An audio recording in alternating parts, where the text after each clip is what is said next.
আসসালামু আলাইকুম। আজকে নতুন একটা রেসিপি নিয়ে চলে আসলাম। জাহান কিচেন থেকে সবাইকে স্বাগতম। আজকের রেসিপি হচ্ছে রাজমা রেসিপি। সবাই কম বেশি করে খেয়েছেন, তবে আমি যেভাবে করি এইভাবে অবশ্যই একবার ট্রাই করবেন। আমি খুব সিম্পল ভাবে খুব কম ইনগ্রেডিয়েন্টস দিয়ে তৈরি করব, খেতে কিন্তু খুব সুস্বাদু লাগে।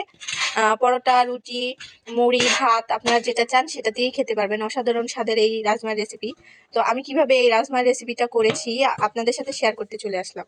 প্রথমেই আমি 1 কাপের মতো রাজমা নিয়েছি। এটা আমি ওভারনাইট ভিজিয়ে রেখেছি। দুঃখিত, আমার মেয়ে আমার কোলে, তো একটু শব্দ হতে পারে, কিছু মনে করবেন না। তো এই রাজমাটা ওভারনাইট ভিজিয়ে রেখে দিয়েছি। এটা ফুলে সুন্দর একটা শেপ নিয়েছে। তো এটাকে এখন আমি সিদ্ধ করে নেব। প্রথমেই আমি একটা প্যানে নিয়ে নিয়েছি। একটা প্যানে নিয়ে নেওয়ার পরে সেখানে পরিমাণ মতো পানি দিয়ে দিয়েছি। রাজমা দেওয়ার পর উপর থেকে 1 কর আঙ্গুল গুনে পানিটা দিয়ে দিয়েছি সেই হিসাব অনুযায়ী।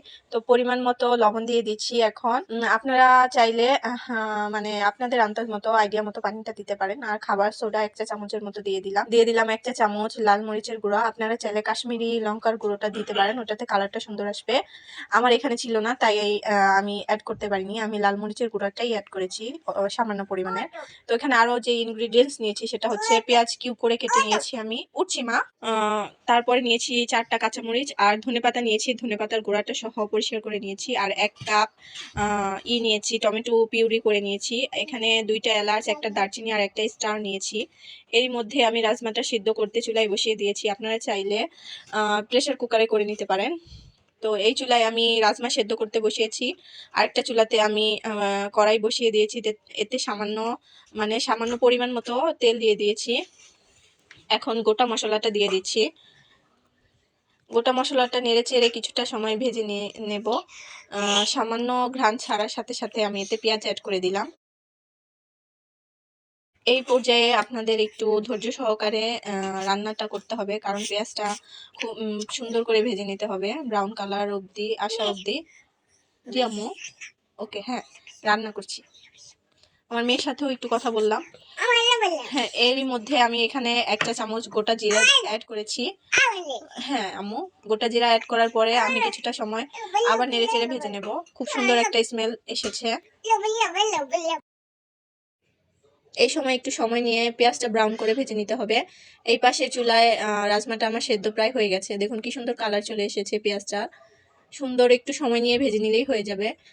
আপনারা কিন্তু অবশ্যই ব্রাউন করে ভেজে নেবেন। এখন এই পর্যায়ে আমি যে টমেটোর পিউরিটা নিয়েছি সেটা অ্যাড করে দিচ্ছি 1 বাটির মতো। আপনারা চাইলে বাজার থেকে কিনে আনা টমেটোর পিউরিও অ্যাড করতে পারেন। আমি এটা বাসায় তৈরি করে নিয়েছি। এখন পেঁয়াজটার সাথে এই টমেটোর পিউরিটা ভালো করে নেড়ে চেড়ে মিশিয়ে নিয়েছি। মিশিয়ে নেওয়ার পর এই টমেটোর পিউরিটাও ভালো করে খানিকটা সময় কষিয়ে নিতে হবে। দেখুন টমেটোর পিউরির পেস্ট থেকে তেল ছেড়েছে, তার মানে সুন্দর কষানো হয়ে গেছে। এখন এখানে 1 টেবিল চামচ পরিমাণ আদা রসুনের পেস্ট দিয়ে দিয়েছি। এখন আরো কিছুটা সময় নেড়ে চেড়ে কষে নিব। এরই মধ্যে কালারটা কিন্তু অসাধারণ চলে এসেছে। আপনারা চাইলে এখানে কাশ্মীরি লঙ্কার গুঁড়োটা ইউজ করতে পারেন কালারটা আরো সুন্দর আসার জন্য। তো আমার শেষ হয়ে গিয়েছিল, তাই আমি আর অ্যাড করতে পারিনি। এখানে সামান্য পরিমাণ লবণ দিয়ে দিচ্ছি, কারণ রাজমাতে আমার লবণ দেওয়া আছে, তাই সামান্য পরিমাণ দিয়েছি। আমি সেখান থেকে উঠিয়েই রাজমাটা ডাইরেক্ট দিয়ে দিব, তো কোনো ঝরানোর কোনো দরকার নেই। লবণটা ভালোভাবে মিশিয়ে নিলাম। তো দেখে নিই রাজমাটা কতটুকু সেদ্ধ হয়েছে। দেখুন আমার মনে হচ্ছে অলমোস্ট হয়ে গেছে। হ্যাঁ, একদম সুন্দর সিদ্ধ হয়ে গেছে। বাহির থেকে মনে হচ্ছে শক্ত রয়েছে, বাট ভিতর থেকে পুরাটাই সিদ্ধ হয়ে গেছে। তো এইভাবে আমি পানি থেকে উঠে ডাইরেক্ট এখানে দিয়ে দিয়েছি। তো আর চামচের সাহায্যে সামান্য ম্যাশ করে নিচ্ছি, এতে গ্রেভিটা সুন্দর আঠালো তৈরি হয়ে যাবে, খেতে দারুণ লাগবে। রাজমাটা অলরেডি সিদ্ধ করা, যেহেতু বেশিক্ষণ রান্না করা লাগবে না। তো আমার রেসিপিটা অলমোস্ট তৈরি হয়ে গেছে। এই আর কিছুক্ষণ রান্না করার পর আমি নামিয়ে নেব। এই পর্যায়ে আমি সামান্য হলুদ গুঁড়ো অ্যাড করে দিচ্ছি কালারটা সুন্দর আসার জন্য, আর দিচ্ছি 1 চা চামচের মতো গোলমরিচের গুঁড়ো। এইগুলি দেওয়ার পরে আরো কিছুটা সময় নেড়েচেড়ে কষিয়ে নেব।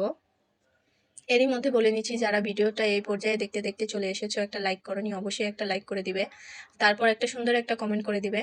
আর আমার চ্যানেলটার পাশে থাকবে, যারা নতুন দেখছো অবশ্যই আমার চ্যানেলটাকে সাবস্ক্রাইব করে দিবে, পাশে থাকা বেল আইকনটি প্রেস করে দিবে।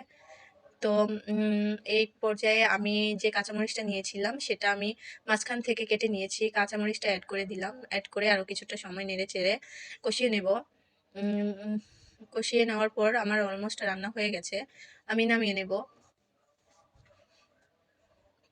তো এখন কিন্তু এই মশলাটা শুধু লেগে যাওয়ার পালা। তো নেড়ে চেড়ে কিন্তু মশলাটা লাগানো যাবে না, বারবার নেড়ে চেড়ে নিতে হবে। এখন আমি ধনেপাতাটা অ্যাড করে দিচ্ছি। ধনেপাতাটা কিন্তু আমি গোড়া সহকারে ইউজ করছি, এখানে গোড়াটার জন্য কিন্তু ফ্লেভারটা আরও স্ট্রং হবে, আপনারা চাইলে স্কিপ করতে পারেন। তো আমার রান্নাটা অলমোস্ট কমপ্লিট, আমি ধনেপাতা দিয়ে নেড়ে চেড়ে নামিয়ে নেব। তো অবশ্যই নতুন যারা দেখছেন অবশ্যই আমার চ্যানেলটাকে লাইক করে দিবেন, সাবস্ক্রাইব করে দিবেন, পাশে থাকা বেল আইকনটি প্রেস করে দিবেন, নোটিফিকেশন অলে রেখে দিবেন, যাতে যে কোনো রেসিপি পেতে আপনাদের অনেকটাই সুবিধা হয়। তো আমার রেসিপিটা কেমন লাগলো অবশ্যই জানাবেন কমেন্ট করে, আর আপনারা রান্না করে খেয়ে বলবেন যে কেমন হয়েছে আমার রেসিপিটা। তো আরও যে কোনো সময় যে কোনো রেসিপি নিয়ে আবার আপনাদের সামনে হাজির হয়ে যাব যে কোনো মুহূর্তে। এটা আমার কেমন লাগলো অবশ্যই জানাবেন রেসিপিটা। আবারও বলে দিলাম। তো সবার কাছে অনুরোধ, সবাই সবার ভিডিও ওয়াচ করবেন। তো আজকে এই পর্যন্তই, আল্লাহ হাফেজ।